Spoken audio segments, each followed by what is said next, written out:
Welcome to Keeping Up with Data. Keeping Up with Data is the podcast that keeps data enthusiasts up to speed with what is happening in the data world. We bring in the leading minds from the data industry to talk all things career, news, embarrassing stories, failures and successes. So something really important for us here at Precision Sourcing is mental health. It's something we've been focused on a lot over the last year or so, and we're lucky enough to have partnered with the Black Dog Institute. And we're going to be doing a lot of events with them this year. A lot of our events, money will be going towards them.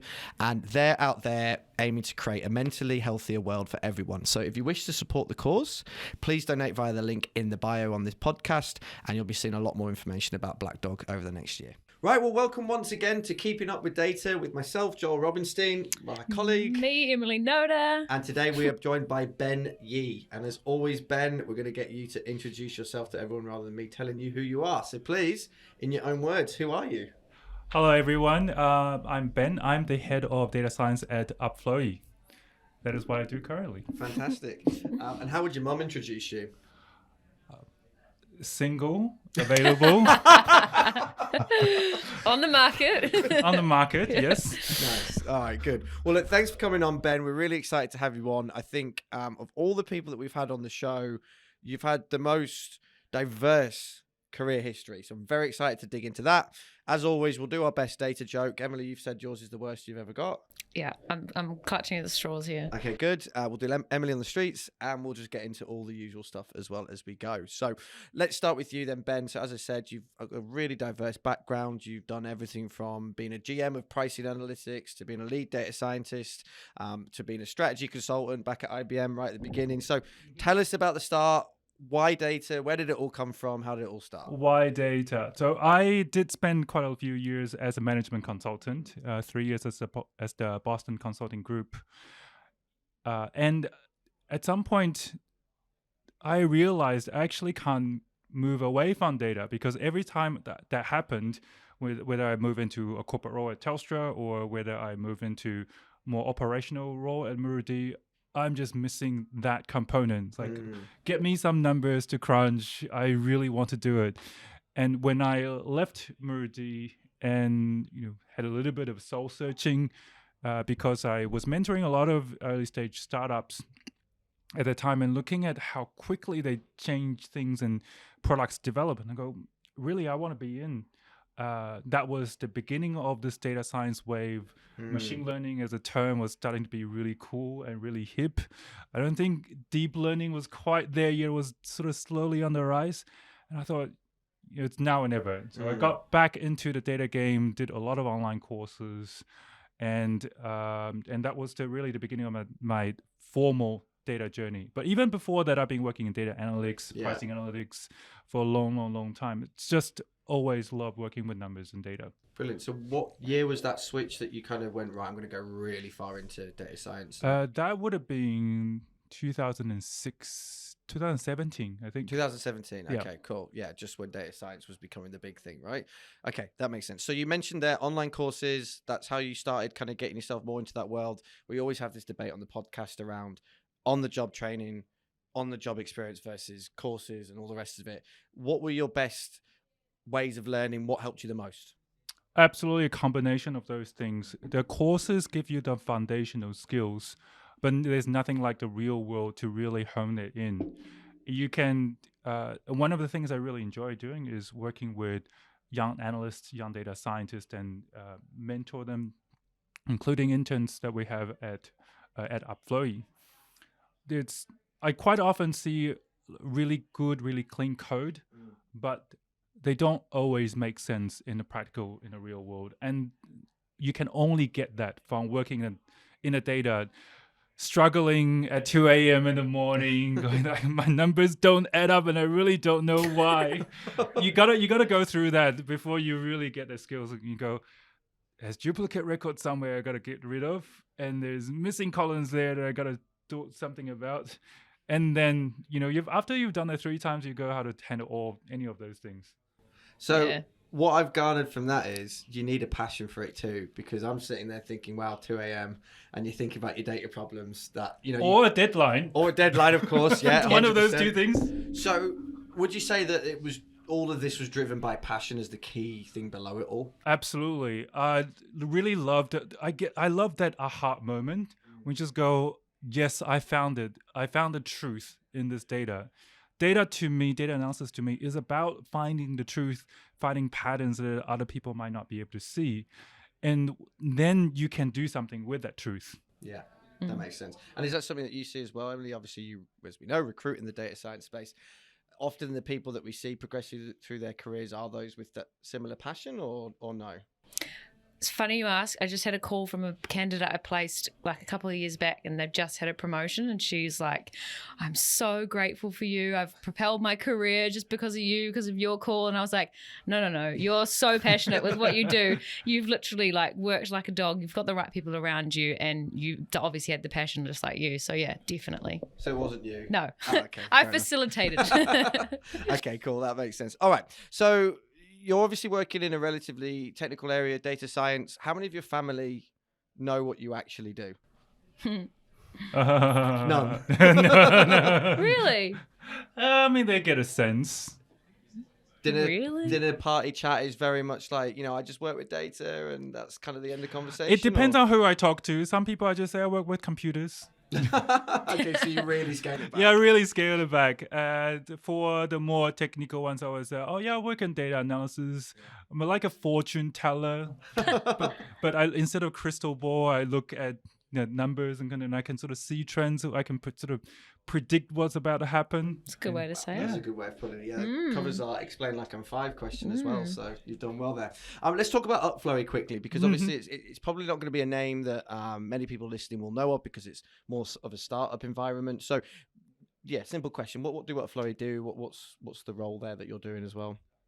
Yes, excellent question. So Upflowy, I would describe that as a cross between Typeform and Optimisely. So for the people who are familiar with that, it is really the next generation of forms. We've all seen forms. They're really boring. You put your first name, last name, phone number, email in there, and you click a submit button. But there is a lot more that you can do with that form. Let's start with how impersonal that is. You ask for first and last name. Would you go to the street and ask a stranger for first name, last name, phone number, and email? Absolutely not. Upflowy allows you to build a relationship with that with that person, and maybe have a little bit of conversation with your phone. That's why we call it a flow rather than a form, by the way. Okay. So that's a starting point. You can A/B test it. What a novel concept in 2022. Well, you can absolutely design a flow in slightly different ways and variations and see which one responds better with your audience and which kind of audience. That is very important. And for the CMOs out there who spend a fortune making sure the brand images and messaging is all on point, only when it comes to implementation, you don't want it to look like Typeform. You want your brand images to speak out. And Upflowy is fully customizable. You can even load your custom font that you paid designers to do into the platform. And lastly, and the most important thing is so fast. Because it's a no-code platform, you can do all of that in a matter of hours.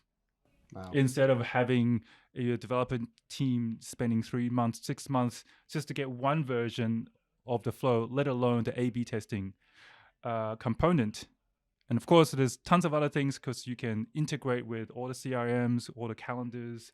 You can, what else can you do? You can have logic branches. So plenty of things you can do. And that's Upflowy in a nutshell. That's great. So obviously I can Have see... I sold you yet? Well, do you know what? I was need going that. to get to this. I was going to meander to it through two different questions. One being, I can see obviously the benefit there for marketing teams, for sales teams, for CRM teams. Do you think you can fix government forms for us? That's a Please. tall order. I absolutely would welcome that challenge. Yes. I just honestly, the types of forms, the amount of forms you got to fill in, like just on a yearly or quarterly basis, whether it be for Yeah, and government- the information they already have, and they're asking you to fill it up again and again. Yeah. and again. Even at the minute, like I'm going through a mortgage application, and it's just so boring and stressful, and the amount of things that have to be done by hand, and then you've got to reprint something because the bottom right corner, half the number was not printed on it, and you've got to resend it through the post, and it's just very frustrating. So, is that an area that you guys would look to solve in the long run as well? Absolutely, that's a problem we're solving right now. Not Right. just the long run. It's what we're doing right now. Part of the huge frustration for the end user is to find all the information, especially when the company already has it. So why are you asking people to fill it up again, again?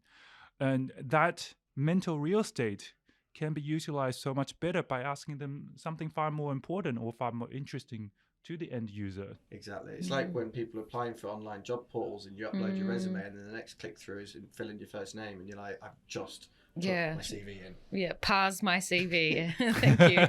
Yeah, very frustrating for a lot of people. Okay, so where does the data science team fit into all of that? Well, we cover a lot of different areas. Obviously, internally, all our company metrics are driven by data, and our team naturally supports that. We're not the only people doing it, but we certainly build a foundation so everybody can do it. But the interesting thing and the killer side are going to happen. Some of them already exist. So first of all, analytics. Yeah. When you're doing A/B testing, you have to absolutely want to know where is it working, what's working, what audiences is it working and resonating with. We're going to be introducing a lot of features that automates some of that. For example, the easiest way to describe it is if you have ads on Google search engine, you can absolutely set up certain parameters and Google will optimize that for you. It will say, I'm going to find the most beneficial way for you to acquire customers if that's the goal you set up. We're going to be introducing some of these features as well in the future.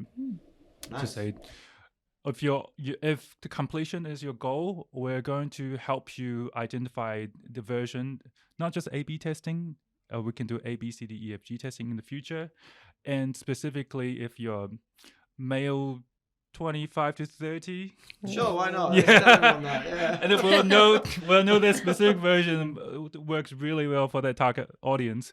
And if it's let's say, a professional executive, then maybe a different version that speaks better to that audience. And that's what we're going to be able to do in the future. Brilliant. That makes sense. And would you say that data is a top-down strategy within Upflowy? Is maybe one of the reasons you joined them, that it's like embedded in the business, they get it?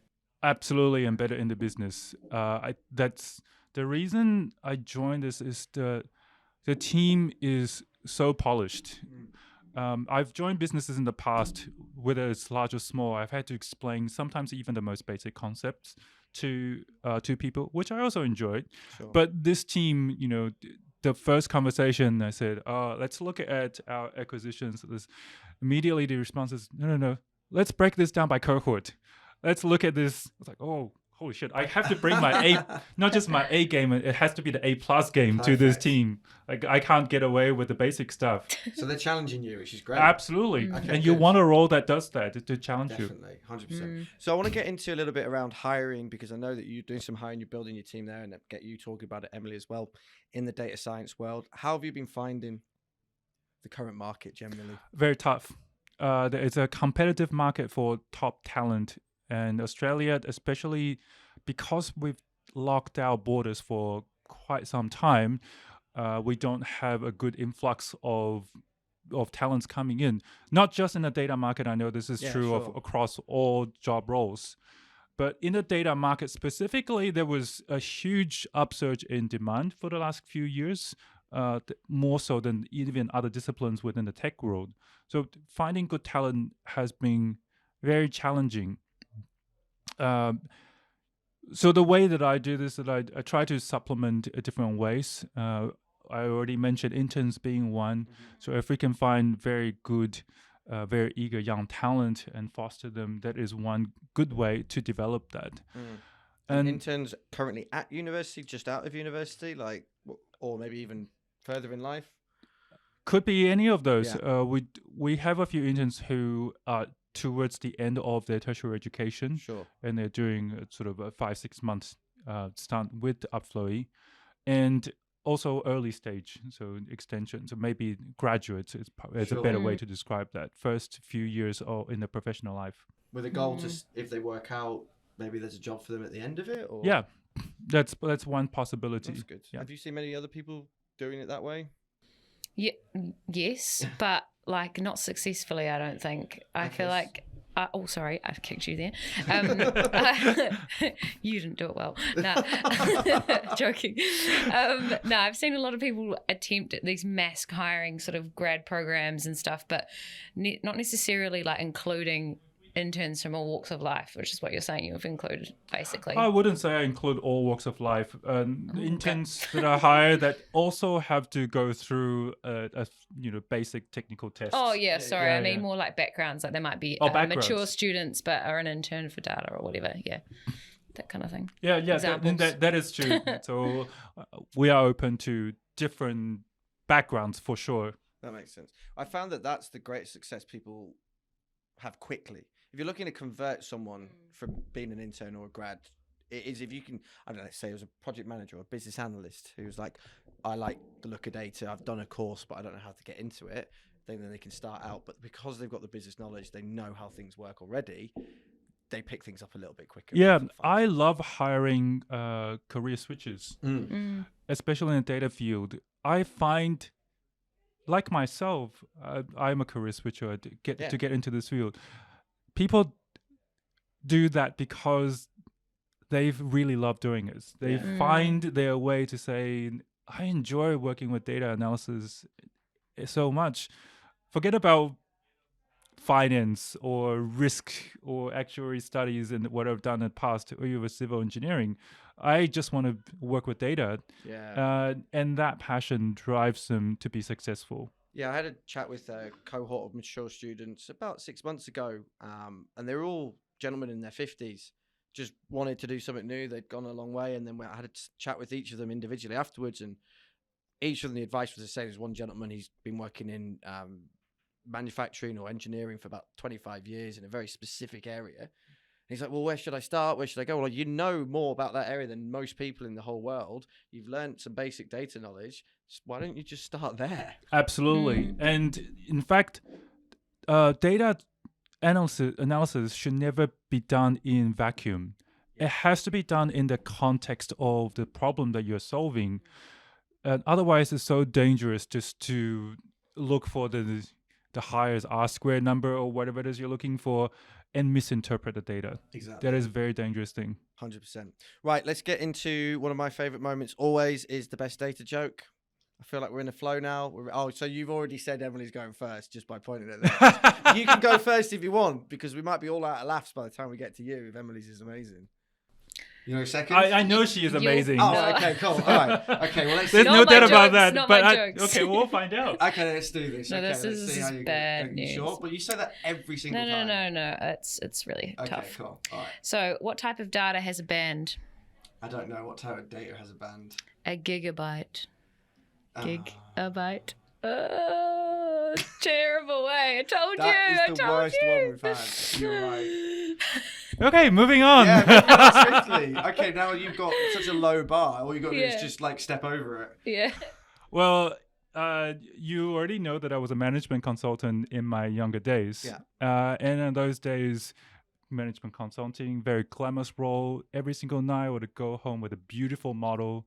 And his name is Excel. Oh, see, that's really good. That's good because you had the storytelling. Yeah, the real life, the real life. Yeah. I like it. Okay, so that's one. Pretty low bar though for everyone. Yeah. Usually the guests don't win that, but I'm definitely going to give you that one. Woohoo! Yeah, good job. Okay, cool. All right, let's keep going with some funny stories. What's the worst stuff up you've ever had with data? I wouldn't say this is my startup stuff up. Sure. One client I work with, we were trying to optimize pricing for photocopiers. We spent 3 months extracting, analyzing their financial data. We could not figure out how many photocopiers they've sold. What? Just the simple thing? you would think that's a simple thing, right? To figure out how many It's like copies. the easiest thing. Their data is so messed up. We could not figure So out. what, were they writing down sales on a pad or something, or? It is. They have a very funny configuration in their financial software. I think it's basically impossible to figure out how many photocopiers, because imagine in a large company if sold a deal of 20 photocopiers. Mm-hmm. It would just have the total price in the end, but it doesn't tell you how many photocopiers were sold in that deal. So we could, for the longest time, that. So, I mean, obviously you know much more than me, but was there no way of just going, well, we've made this many, that'll have this many in the warehouse, therefore we must have sold that many? It wasn't even. It got to the point. Our recommendation is you need to build a new ordering system so you can track your key metrics that are most important to you. So they just were making money and they were fine with that, basically. They weren't fine with that, Right. which is why they asked for consultants. Fair but the foundation thing is you garbage in, garbage out. If you don't have good data, you can't come up with good analysis and definitely not good recommendations. So our most important recommendation is clean up your data, start from scratch. Yeah, totally. That was in fact a meeting we had this morning in our very own business. We did. Yeah, and just saying we can't do any actual insights. There's nothing that we can do on the other end if the data going in is shit, because you'll be just giving shit insights then. So yeah, basically the same. All right, what about the worst presentation or the funniest presentation you've ever had to do with data? Or maybe the audience just didn't get it. I used to do this thing at Brighte. I call this Uncle Ben's story time. Oh, God. And because Brighte is an environment with really diverse backgrounds, and not everybody was very familiar with some of the fancy data analysis. And to make the point across, I used to make up rhymes and. You're like Dr. Seuss for data. I want to call it Dr. Seuss. Okay. Maybe the Kanye for data. You're Eminem for Kanye data? for Eminem data. for data. Kanye. Okay, Kanye Yeah, will go. yeah. Okay, cool. He's a genius, so Genius. I would say. Yeah. Oh, genius. Genius is how he says it, isn't it? Yeah. Be careful. We're both Kiwis. Yeah. Okay, so You're outnumbered. I am outnumbered, yeah. I am outnumbered. But is 2 Kiwis better than 1 English? I don't know. Whoa. Don't you dare into that topic. So you're the Uncle Ben character doing rhymes with data. Do you have any up your sleeve? Ooh. I have to dig it up. I actually don't. That was the one thing I That didn't. would be good to bring. So why did you have to do that though? Why did you have to make it into a rhyme? Like, what was it that you needed to use that for? Long time ago, I learned that not everybody appreciates looking at data numbers the same way that I do. I absolutely would get so much joy just by looking at charts and graphs, and I spend hours and hours. Most people find that boring. Yeah, that's true. It's true. So I learned how to tell stories basically with the data and numbers. For senior executives, there are certain ways you tell stories by bringing up the points that are important to them. Yeah. But for different audience, you got to engage them different ways. So, like if you talk to children, you absolutely have to go Dr. Seuss. If you talk to households, that you talk about budgets and things that they care about. Talk to our politicians, you talk about how to win votes. Yeah. What's important in their electorate. So for me and that particular audience, especially that was the sales team, what is going to help you close your deals, and why are we looking at these things and track them specifically? And I couldn't bring bar charts or pie charts or line graphs. It's not their language, and therefore I had to interpret that and make it something they can understand, appreciate. That really is, and in all roles, all walks of life, you gotta. The best way to engage your stakeholders, you gotta be on the same terms. Sure, that makes sense. I mean, it comes up every podcast that we do. Storytelling is the key skill that helps people propel their career to senior position within data, because without storytelling, it's just numbers on a page, like you said there. So you mentioned politicians. So for the second time, because I did one yesterday, if you had an audience with Anthony Albanese now, and you had a chance to show him any data in the world, what would it be and why? I want to share with him the importance of arts education. Okay. And some people might not be aware of this, but in Australia, we have a huge underinvestment in arts and performing arts especially. Never realized that? No, I don't have kids. I have no interest in schooling systems, really, I'll be honest. So let me just give you some comparison. In Australia, in the 2022 to 23 budget, not Anthony Albanese, not his budget, but from the legacy government, there's $155 million invested in sports. Right. And guess how much is in arts and culture? Well, it's going to be really low. Otherwise, we were talking. How low do you want to go, I can't answer because I can see it. So you can give us it. 155. I'm going to say 12 million. Not too bad. $20 million. Okay, cool. Yeah, I mean, I was being as low as I could. It's a fraction. It is a fraction, yeah. Arts education, performing arts has been associated with improved cognitive skills, mental health, and a lot of famous scientists, Einstein, for example, he played the violin, and very important part of our education, part of our culture, hugely underinvested in Australia. So I would very much encourage our federal government, our state government, local government, any government to really take this more seriously and look at what we could do to encourage spending and enjoyment of arts and culture. I think it's a great idea. I mean, the sports stuff's easy for governments to get quick ticks and wins in Australia. That's right. It's popular. Right, but the arts is obviously going to benefit everyone. This is going to be me testing my background that I did on you. So you're a board member of the choir... Sydney Philharmonia Choirs, that's right. Cool. So you're in that world as well. That's like a passion of yours. Absolutely. I started as a singer with the choirs. Back in 2014 was my first season with them. And I love the organization so much and joined the board of directors. Brilliant. Wow. Yeah, soprano, alto, like yeah, what baritone. Baritone. Ah, okay, yeah. cool. Are you going to spit some bars for us? Yeah. Or? We'll save that for the ending music. Yeah, exactly. Yeah, we can the ending jingle. Maybe exactly. if we write the jingle, maybe you could sing it for us, and then we could use it on the podcast moving forward. Yeah, why not? Not a bad idea.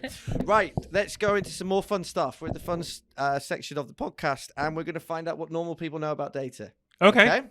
So we've got 4 people. Now, normally we do Emily on the streets, but we're currently in... Emily went home to New Zealand for 8 weeks, so it was Emily in New Zealand, so Emily with her family. Yes. So many Kiwis on this for you. It was, can you name 2 coding languages? So out of 4 members of Emily's family, how many do you think were able to name 2 coding languages? Where's your family? Wellington. I love how that's going to make a difference. Out of family of 4. Yeah. I would say 4 2. people. 2 out of 4. Oh, wow. If they were from Auckland, would that have changed? No. All right, let's find out. Here we go. Can you name 2 coding languages? Computer alphabet. Rose. Morse code. No. But I'll try Java and Python. There you go. It's Python. Cool. All right, so we had 4. 1 refused to answer, and 1 got it right. So 1 out of 4. Yeah. It's really difficult to engage my family. I'm not going to lie. They were like, I can't. I'm too nervous. I'm like, you're not even on this Not friggin' if we getting screen. filmed or anything. Brilliant. Well, I guess Morse code, I mean, we're not going to give it to them, but technically... It's a code. It's a code. But it's not 2. It's a language. So, I'm not going to give them the point, but, you could argue that was possibly one as well. All right, let's get into the future of work, because it's really important. We talk about it a lot. You're working at a startup. I believe, correct me if I'm wrong, pretty flexible environment. Yes. Awesome. How's that working for you as a person, as an individual, and then how's it working for you as a team?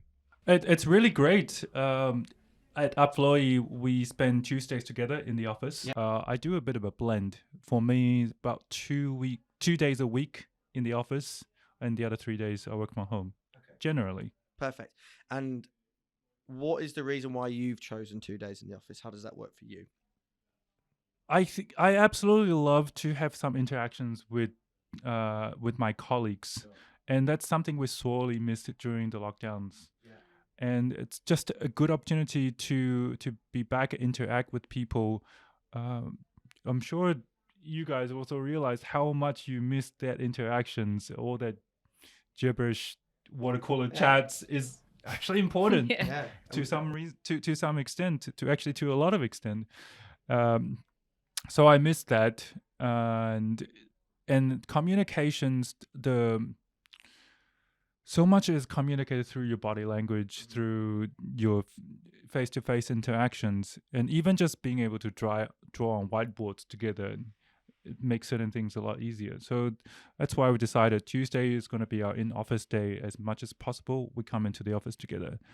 And the other days, I enjoyed reclaiming my commute time to do other things. That makes sense. Exercise is very important to me, and what else do I do? I actually do online courses. Great. So it's your learning time as well. Absolutely. Now. Yeah, so you feel like you don't have to fit that in around work. It can be kind of all packaged in as one. 2 days seems to be the common answer we're getting.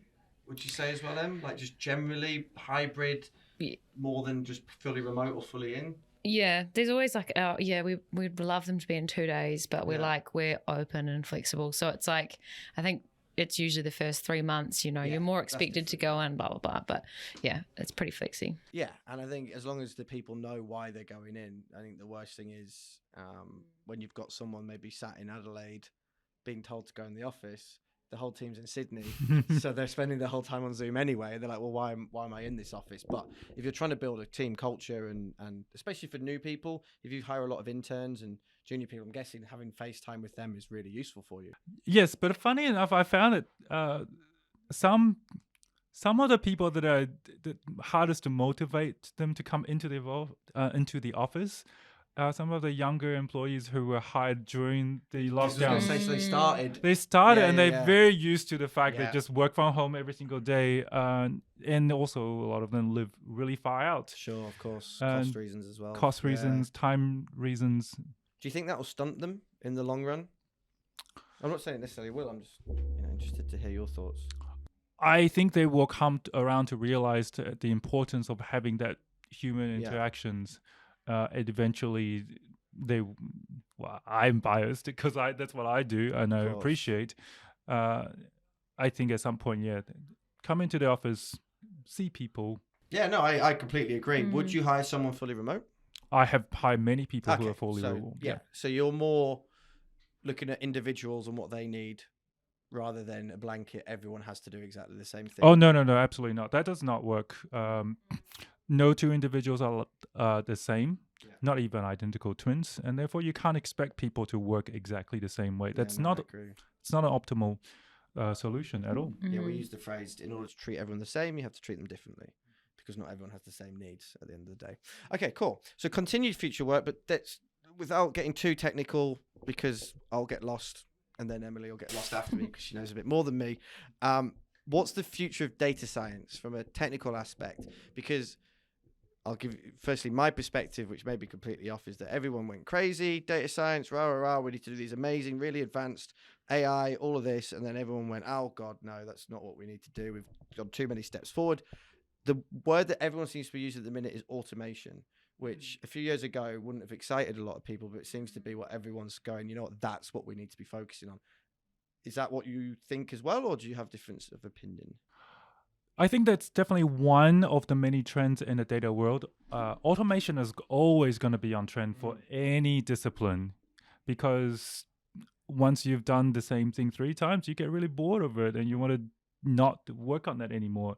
There's also going to be time pressure, cost pressure. So automation always going to be on trend. But what else is happening in the data science world specifically? ML ops. And streamlining that is becoming very, very important, because data scientists like me, I was not trained as a software engineer, nor was I trained as a DevOps person. So provisioning these things and making containers, they're not easy for me. ML Ops bridges that gap. That's one big trend. So for smaller organizations like Upflowy, what's even better would be a no-code solution or low-code solution. And that's happening in the data science world or as well. So obviously we're never in isolation. And I think that will actually unlock a lot of the values for data scientists and businesses, so they no longer have to look at something that is actually quite daunting. That's a great shout. And that's an area that we, as recruiters, have seen a lot more of. It's probably an area that we are still formulating our heads as well. So, we always go, well, is it more, my side of things or more your side of things when we look at these ML roles, right? Is it more of a data sciencey ML role or more of a data engineering, DevOpsy ML role, which we probably haven't It's hard to reconciled. define. I don't think there is a standard definition on that role just yet. And because it crosses over so many different disciplines, data science itself is already pretty challenged. You got to have people who know statistics, know how to program, know how to put charts together, know the business context. That already sounds like a unicorn. Yeah. On top of that, if you want people who know how to write APIs, make them secure, deploy them to servers, I'm just like, where do you find these unicorns? Exactly, yeah. No, so we've now got a DevOps recruiter within our business, Agla, who's now up and running. She's doing really well because it's such a busy area, and she is helping us define that area as well. But you're still getting requests for, I need a data scientist, but I need them able to, productionize these ML models with a little bit of DevOps. So you're still hearing that a little bit, aren't you? Yeah, it's just the day-to-day unicorn activity. It's always a different concoction, but always like very difficult to find each of them. I need this person, but I need to shove another person into them. Yeah. So let's just try and do that. Like, do you need this and this? Yes, I need all of it. Yeah. Okay. Cool. Great. Perfect. Is this? Do you think this? Maybe not the start, but the formulation of what we were thinking would suddenly become like within the dev space, like a full stack data scientist almost, like front end dev, back end dev, and then they create the full stack because they wanted all of it. Is that a role that might kind of become a thing, do you think, in the future? A full stack data scientist. Yeah, I would say yes, because ultimately to get value out of your models, it has to deploy somewhere. Right. If you only have a beautiful model and then you can look at all your accuracy scores, F1 scores, it doesn't go anywhere.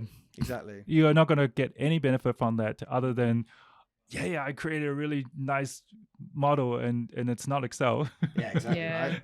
I wonder if people will reconcile that in their heads and go, do you know what? It's $170,000 for this data scientist and $170,000 for that DevOps person. What if I just paid one person $250? And they, so they feel like that, because what happens is they go, I want both of those people for $170.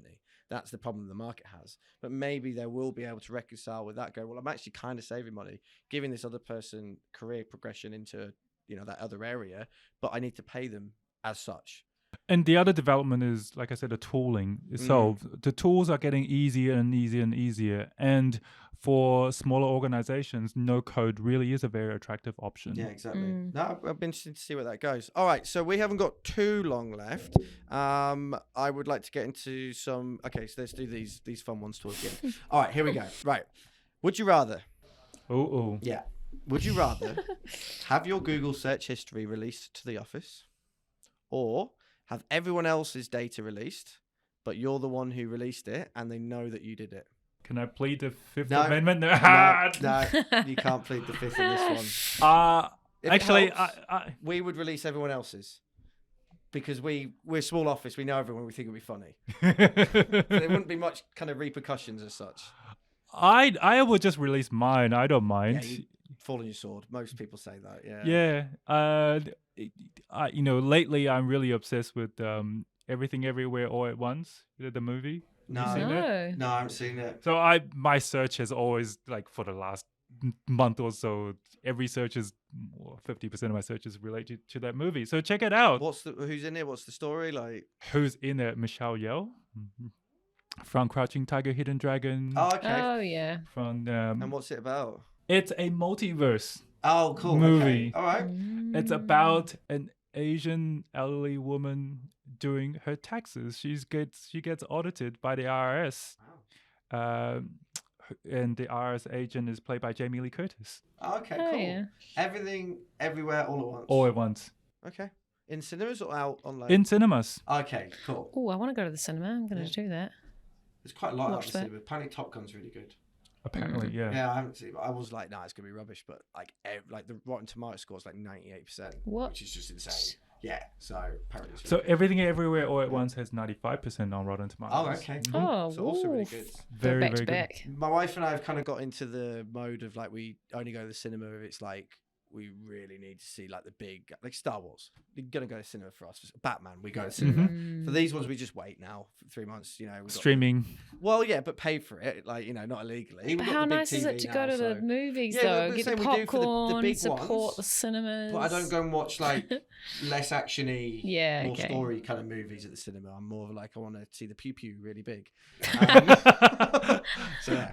All right, good answer. So you fall on your sword. Do you know what I find as well? If you fall on your sword and there's anything embarrassing in there, people will be like, "Well, he did it for us," so they'll let you get away with it a little bit. Okay.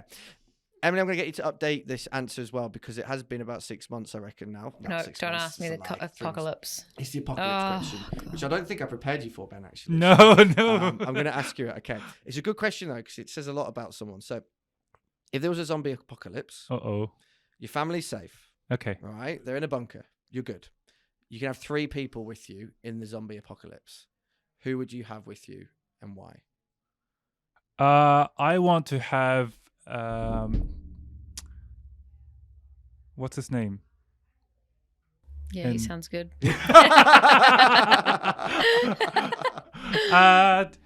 Castaway. Tom Hanks. Tom Hanks would be good. I like Yeah. him. He's a bit older now, though. You'd have to help him about Yeah. a bit, wouldn't you? Well, he definitely knows how to survive. Well, I mean, he's an actor, but I wouldn't say he necessarily Okay, his knows. character. So you want Tom Hanks from Castaway? Yes, the character. Oh, yeah, okay, cool. Whatever his name was, yeah. Yeah, whatever his name. Wilson's mate. Well, exactly. Yeah. Funny how Wilson is more famous. I know, right? Yeah. Okay, so Wilson. Tom Hanks from Castaway. I like that. And he's a nice dude, Yeah, you yeah. know? That helps. Keeps you Um, interested. Who else you got? who else got? Chris Hemsworth. Yeah, okay. Just something good to look at, or In any of the Chris's, really. any of the Chris's, yeah. Who is the worst Chris? Is it Chris Pine? Yeah. Yeah. Yeah. Probably is. Yeah, yeah, yeah. And he's not even that bad. Heartbreaking, is he? but, you know. Heartbreaking, but yeah. Anyway. Okay, so you got Chris Hemsworth, Tom Hanks, but from Castaway, and who's your third one? My third one. Ooh. I want a doctor, I think. Okay, that makes sense. To Yeah. have a doctor. Any particular doctor you got your eye on? Oh. I'm thinking Grey's Anatomy, like New Amsterdam.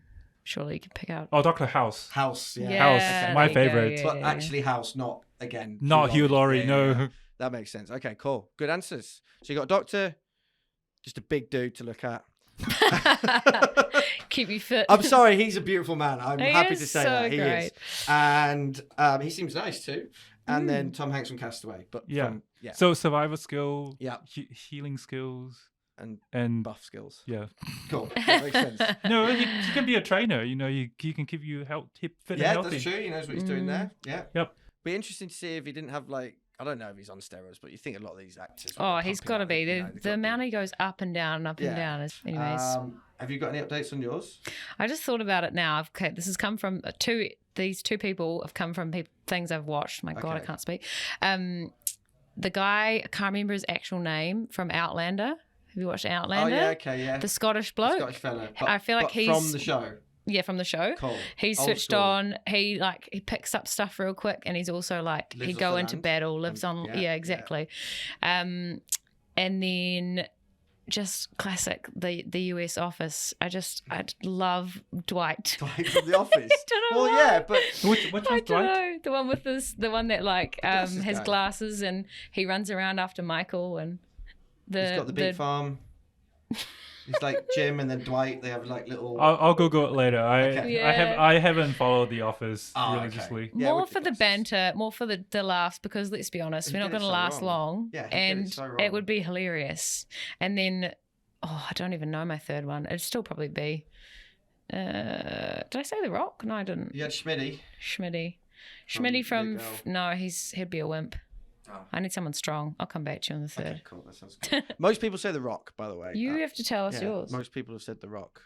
So I'll stick with The Rock. I think he seems like a good dude to have about. I also would go for a doctor because I think that's a smart move. I don't want House, though. He's too volatile. I think he'd just walk out into the zombies and train. What about the commit suicide. heart surgeon from Grey's Anatomy? I feel like I need someone, a Great general man. day-to-day doctor. Do you know what I mean? Like, who can solve other problems. I don't know. Well, Benny- House is a great problem solver. I know, but he's just his mental side of things. He's very demons and. That's you know, a true. lot That's true. going If on you there. if you're locked in with all these only 3 people, Yeah. having to deal with Right. House without Wilson, I think that's a little bit too Maybe much. is it Sandra Oh in ER? Yes, I'll take her. That'd be good. And then the final one, someone funny. I think I said Bill Burr. I don't You know if you did, guys yeah. know Bill Burr, but he'd be my comedian guy that I'd go for. Just because I think laughter's really important in the zombie apocalypse. As we all know, we've all thought about this a lot. All right, cool. 2 questions to go, Ben. You're on the final stretch. Do you have a hidden party trick? A hidden party trick. I've been learning how to do a handstand for a long time. Oh God! Can you do How one? long for as well? Oh, for as long as the pandemic has been going around, because you got to Oh. find something to do when you're no, locked how long down. can, Can you you be do in one? a Oh, handstand? the best I ever did was about 5 seconds. Okay, that's more than I could do. So, you know. that's Without pretty a good. wall. Full lock. Without a out? wall, yeah. Yeah. Full lock. Yeah. Nice. God. Impressive. I haven't done one in a long time, but Do you know what? That's the best party trick because you'll be like, I can do a handstand, and you'll either do it, and everyone will be like, wow, that's awesome, or you'll just fall flat on your face. And everyone laughs. So, you know, happy days. yeah, I can't go wrong with that one. Can't go wrong. Question we always ask, really important. Books that you might have read that have helped your career that you'd suggest to other people to read. I'm going to suggest a different book, one that I thought was very, very interesting, very practical and applicable in life. And it's a book called Algorithms to Live By, the Computer Science of Human Decisions. Wow, okay. And what did it do to kind of help you? So algorithms, so similar to what I do every single day as a data scientist, it interprets algorithms that computer scientists and data scientists have imagined, but turn them into the real life situation. So one thing, for example, in your world, how long do you go on for before you decide who's the right candidate to hire? This is called the search algorithm. That's cool. Do you know what the time is? It would help us. There is actually the right answer in there, Really? which I'm not going to give away. Did you write this book? You should I sell did copies. not, but I really enjoyed it. I think it explains how to think in this world when you have some data and you don't have the perfect data. Brilliant. It has helpful tips like. Most people are backless vacuum cleaners now, but in the days when vacuum cleaners have those bags you have to replace all the time, where do you think is the best place to have to store your bags? Next to the bin. Under the sink. You have the right answer, next to the bed, because it suggests have them near where you're most likely going to need them, and most likely when you're halfway through vacuuming. The bag is full, not next to the sink, where it's a lot more likely to be under the couch or under the bed, wherever you have it as the closest. So it has useful, Life tips somewhat too. quirky life tips like that. That's cool. I like it. I think that'd be really helpful for Yeah. people. Cool. Or how long do you circle the car park for before you decide which parking spot to take? Never circle because the time spent circling, you might as well have parked and walked. See, but when do you decide it is the right place? Because you can always go, that might be that might just closer be to the that door. one that is a lot closer to the elevator. But the time spent getting closer, then you might as well just park and walk. That's what I think anyway. I might not be right. Not every time. Not every time. Sure, I mean, it's the biggest car park in the world, and no, I'm not going to park down the other end. But yeah. All right, last one. Sorry, I said last one, but one more. We always ask this at the end. Why should someone work for you? You know, if just say someone's listened to this podcast, gone, Ben's my guy. I want to get in with him. I want to work for him one day. Like, why should someone work for you? Like, what is it that you are, I guess, great at as a leader? I actually would say hiring the right people is one of my greatest skills. Okay. Yes. Nice. I can vouch for that. Okay. The brief you gave me was like top notch. Oh, really? Yeah. The number one rule I live by for hiring is have the candidate has to be smarter than me. Perfect. That's a really good way of looking at things. Yeah. So high bar then. I don't know how high it is, but the reason is I want to grow the team. I want to expand the team. And the only way I can do that is by bringing some people who's going to make the team better, adding skills. I am the opposite of a micromanager. I absolutely do not know and cannot micromanage. I've tried that in the past and just gave up straight away. And then that's another reason why I have to hire very smart people. Sure. So I can delegate. That makes sense. Yeah. Once they are in, I think the role of a good manager or exec is hire the best people, give them a problem to solve, and get out of their way as quickly as you can. And also, you have to help them unblock any roadblocks they have in the way. That makes sense. That's a role of a leader. So if you're someone looking to join a data science team who wants autonomy to do the things that they think are going to be best for the business, you're the man to work for. And smarter than Ben. And but smarter. not as a collective. I feel like you've probably, well, I don't know, maybe I'm not being correct here, but like an aspect they need to be smarter at you than you at. Does that make sense?